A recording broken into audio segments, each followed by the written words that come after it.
And welcome everyone to our Meet the Men's Basketball Selection Committee series. I'm Andy Katz from the NCAA. Pleased to be joined by Irma Garcia from Manhattan College. And Irma, in talking to your peers, among the 12 of you, first off, I just want to peel back the onion a little bit about where your love of the game came from. Where was it? Okay, before I start that, it's Manhattan University, not Okay, Manhattan College. Okay, thank you. Thank you for the correction. that's okay.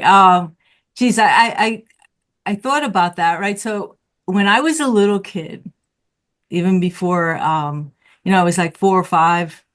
My dad, we're one of eight. I'm one of eight, so there's 7 girls and 1 boy.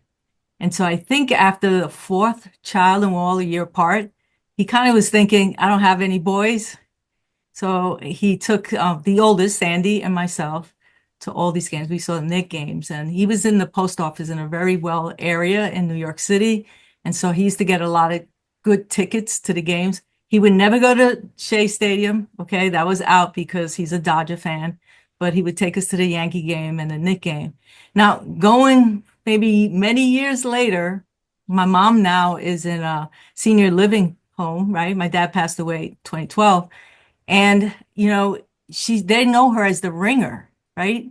So she's like, all of a sudden, they call her lefty, which I'm lefty. They call her the ringer. I've been called the ringer before. So I'm starting to think that it started with my mom. So I'm just learning this at the age of 90, her young age of 93. But I think they both were very instrumental in what I did as a young kid. And then there was 8 kids, so it was the Garcias against everybody else. We played any kind of sports.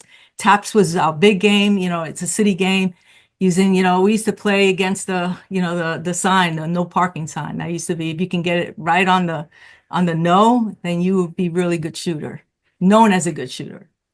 Look, being from New York, playing and going to school there and now working there. I mean, it runs through your veins. And basketball in the city, I mean, it's the city's game.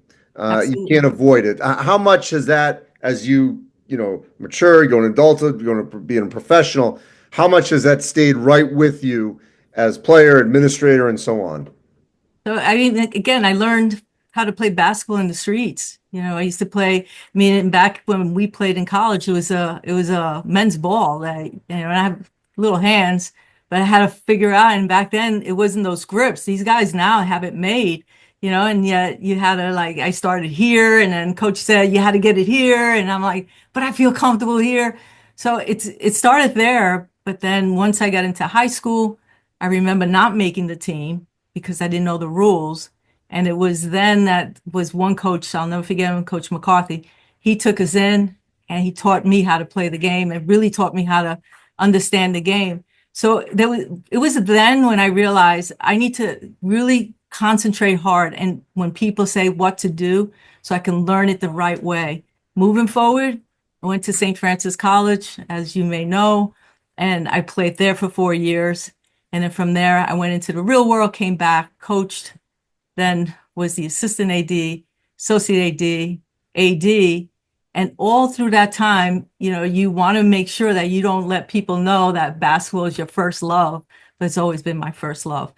Moving forward to now, I mean, I'm so humbled. I'm just incredibly grateful for the opportunity to be on this committee. I mean, everybody says if you're on the men's basketball committee, it's cool, but being on the men's basketball, it is really cool. And I'm really enjoying every moment. I have 2 full-time jobs, but I love every moment about it, and I'm taking it very seriously.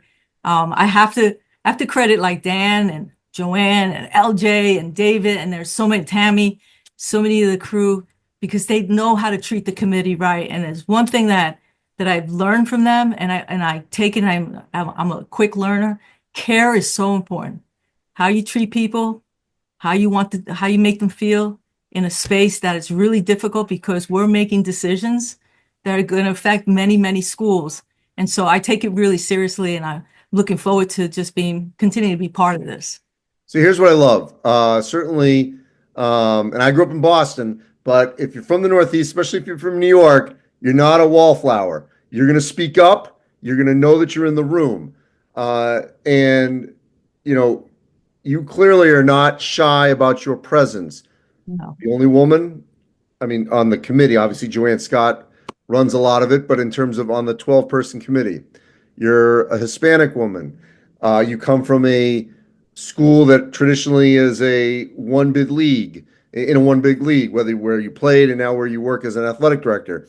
So you represent diverse voices in that room. And I certainly get the sense that you're not going to shy away when you need to speak up and not just sort of just to be there. How critical is it to represent different people and certainly be that voice? Well, first, it's a great opportunity to do that. Second, yeah, if anybody knows me, I'm not pretty quiet. I think I bothered Chad. He sat across me from mock. I kept saying, "Why are you looking at me? You staring?" I think I made him a little uncomfortable then. But I sit next to, I And sat, he's a shy guy, by the he's way. a He very is shy shy. guy. So it was Yeah, fun why to we're just, both on the stage. yeah, to banter with him. So Lee's sitting on my left and Stu's sitting on my right, and we're the newbies, right? And Zach is diagonal. And we would just laugh because I think given this opportunity, it's just incredible. But I'm with Bubba, Keith, Mark, Tom, Martin, who've just been just inspirational to me. They care about, they call me, they text me, "Are you okay? Do you have any questions? Don't be afraid to speak." And it was when the first time I said something, right? And even though I didn't win that moment, right? But it was cool. I was like, they listened, right? They really had conversation. But getting to the most important thing, even though I'm the only female there and they're all my brothers, they don't treat me like I'm the only female there. We're all treated the same, and the care factors probably stands out more than anything. So they allow me to speak up, but I have to, if I'm going to talk, I have to walk the talk, right? Or vice versa, right? Talk the walk, because if you're going to be in a room where it matters, your voice matters, you need to know what you're talking about. And so I've taken this job very seriously. I have 4 people that I work with every Monday. An hour and a half, we talk basketball. And I want to give a shout out to Michael, Tom, JD, and Logan. They've been instrumental because they are challenging me because they're fans, right? And they're saying, you can't go in there just doing the quads, right? You can't just, it's the body work, but you can't just go in there looking at one thing and hanging your hat on that. You have to question everything to give an opportunity to all those 68 teams that are going to get in, or for people who are going to be in the bubble, which is going to be probably the hardest part of selecting a team. So to that point, I've asked your peers this. I mean, uh, outside of the normal procedures and protocols, and everyone comes in with their own, it's human nature, a little bias, Right. the things that you are important to you that you might champion. So what are those for you?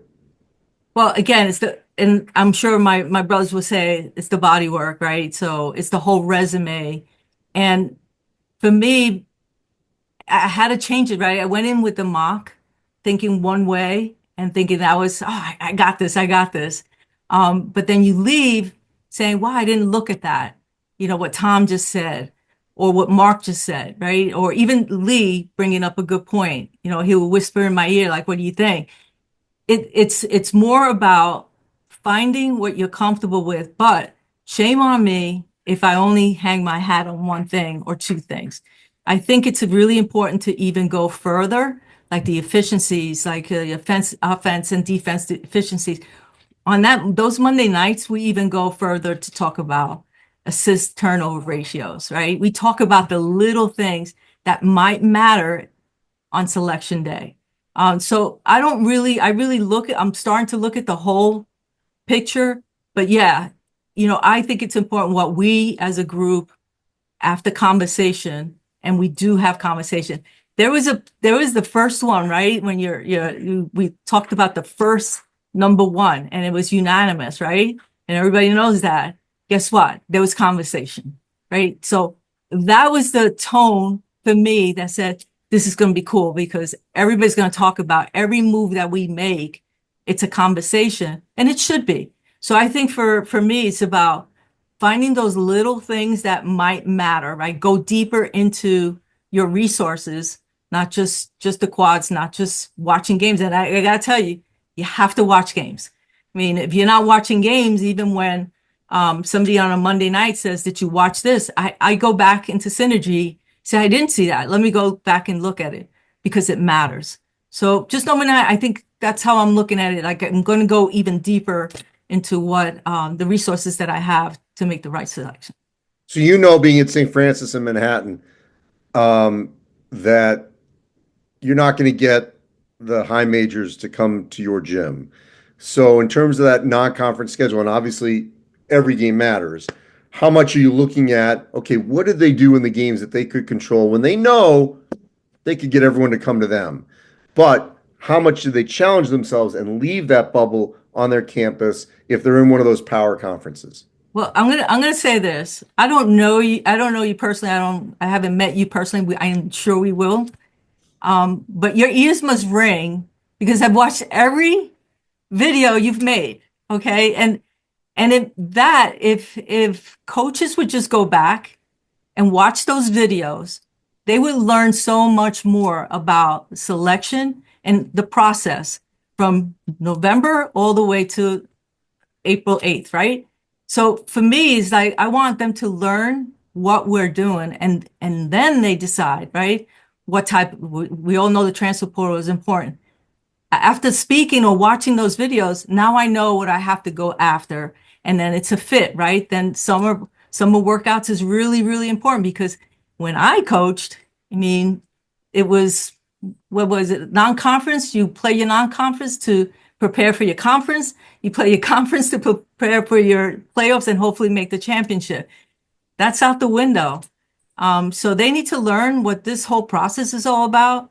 Go back into the transfer portal, find the right mix that's going to get you some games that you can go play. You really have to go on the road and win those games. Get those 1, 2 quad wins. I don't know if you know if you're going to get somebody with a one bid jumping right into winning all these quad ones. I mean, that's a process, that's a learning curve, and that's many years of trying to get it right.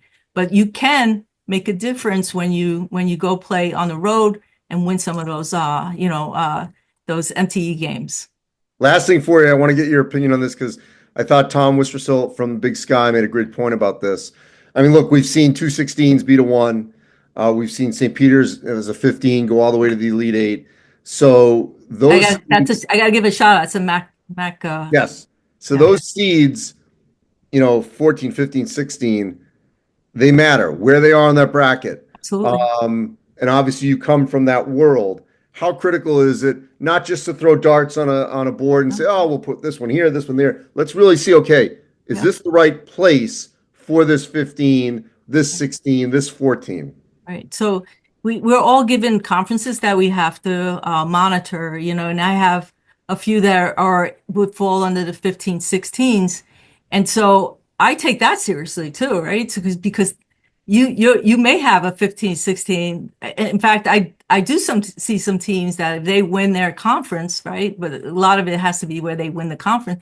There's potential there to upset somebody because it's the way they play. It's completely different. Remember, just as much as the teams that are mid majors haven't seen quad one or the power four, there's a lot of power four who have not seen the Yes. mid majors.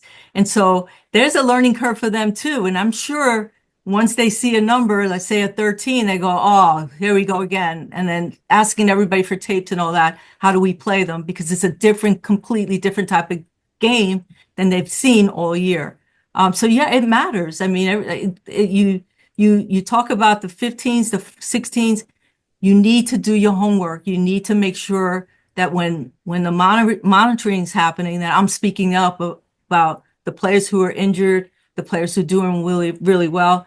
And if there are, we said this one team is probably the leader of that team of the conference, but these other three teams could win it. And what could it potentially do to a power four or, one of the top teams? It could really shake things up. Irma, this is great. First of many convos, I hope. Yes, Appreciate your absolutely. time. And this is, I Looking look forward to forward, seeing you in person. yeah, looking forward to seeing you in the month of March. Appreciate your time. Okay, take care.